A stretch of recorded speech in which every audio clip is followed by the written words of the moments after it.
she's how beautiful she's looking. Isn't she looking nice? Great. Yes. हाँ. Yeah. मैं flirt नहीं कर रहा हूँ, मैं ऐसे ही Good afternoon, team night manager. To your right, straight. Yeah. Good afternoon. My name is Vijay Lakshmi. I'm from Free Press Journal. My question is to Sobhita, and I have to agree with Anil, sir. It's very hard to take our eyes off you every time you come on screen. And as Kaveri, the night manager, it's a very glamorous role and possibly your boldest role by far. But you have always been that ever since you made your debut with Raman Raghav, and it's been 7 years, exactly 7 years of you in the business. Sobhita is someone who has gone on record to admit that you battled with confidence and esteem issues in the past, as a young girl when you were growing up.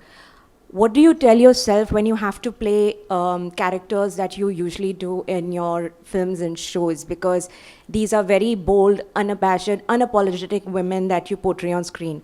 But what's your process? What do you tell yourself? How do you bring yourself to that mind space? Good afternoon, everyone. I'm sorry about having come late. Apologies.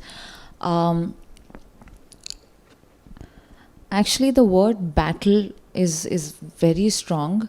Sure, I grew up thinking that, okay, maybe I'm not the coolest kid on the block, and that's okay. I don't think it's so much I was struggling with it, or I was battling confidence issues. I don't think it was so steep. But I guess sometimes some of the things you say, they come out in print sounding way more aggressive. Sure, I was nerdy, and I was a very geeky kid. So for me, I just didn't think that I would naturally belong in this world, because it was just so fantastical. But through the course of my career, 7 years, like you mentioned, I've had the chance to play a variety of parts.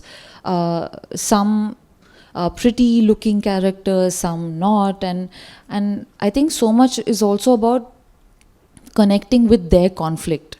When you understand what they're struggling with, or what the character is really dealing with, what are her circumstances, and you focus on that, there's a certain authenticity that comes in. And whatever, and I think I've not always played parts that are supposedly good looking or whatever. And confidence, I think, is not a destination, it's a journey. On some days you feel great, on some days you feel a bit low. Some days I feel like my merit has been validated by some bright minds like you guys, and I feel great. And on some days I'm like, shit, my life is over. I think it's okay, it's a journey. I'm very fortunate that filmmakers put their faith in me, and they give me parts that are as glamorous, as intense. It's really a pleasure. I am not burdened by it. This has really been a privilege.